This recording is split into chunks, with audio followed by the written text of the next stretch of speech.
Memorial Day is always a day where pain and pride are mixed together. We all know it sitting here. Jill and I know it. Today's the day our son died. But still, it always feels to me on Memorial Day, I see him, not as he was the last time I held his hand, but the day I pinned his bars on him as a second lieutenant. I see him with me down at the Delaware Memorial Bridge, hugging all the Gold Star families. Days like this bring back before your eyes their smile and their laugh. The last conversation you had, each of you know it, the hurt can be overwhelming. But for so many of you, as is with Jill and me, the hurt is wrapped around the knowledge that your loved one was part of something bigger than any of us.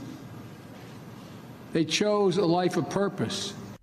President Biden honoring America's fallen heroes on Memorial Day at Arlington National Cemetery. The president, along with Vice President Harris, laid a wreath at the tomb of the unknown soldier before delivering those remarks. President Biden focused his address on the importance of democracy and on the bravery of those willing to give their lives to protect it. Today, as a nation, we undertake a sacred ritual to reflect and remember, because if we forget the lives that each of those silent markers represent, mothers, fathers, siblings, spouses, children, if we forget what they sacrificed, what they made, so that our nation might endure, strong, free, and united, then we forget who we are. Joe, I was at a service yesterday, a Memorial Day service in a very small town in New York, and it's always so moving just to have the veterans group up there ticking through the names of the 5 or 6 kids, and they were kids from the local high school who died over the course of the Vietnam War or Afghanistan. And you had World War II veterans up there in their mid-90s with their hands over their hearts. It is a day truly to stop and think about the sacrifice that, as we've said many times over the years on this show, falls these days on less than 1% of our neighbors.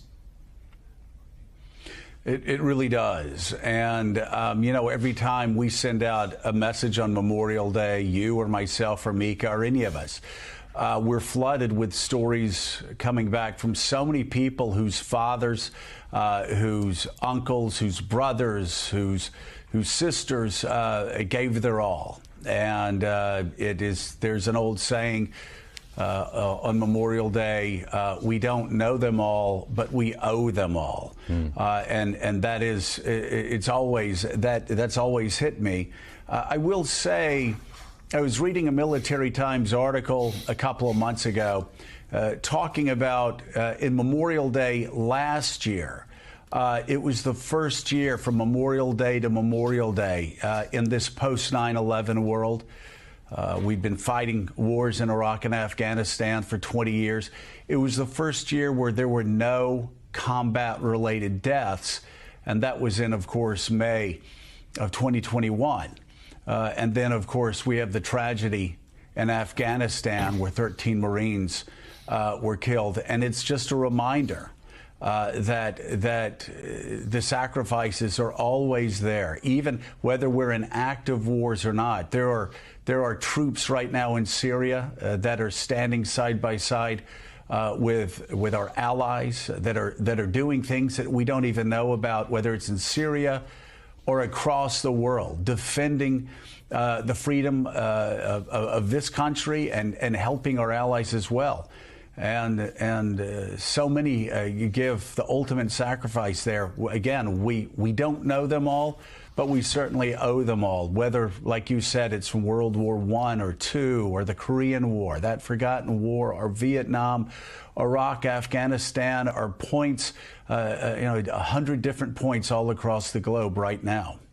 Yeah, no question about it. And for the families of those fallen, it's not just Memorial Day, it's a daily grieving they go through for their son or their daughter who gave their life for this country. We'll talk much more about this coming up. Also, we will go back live to Uvalde, Texas.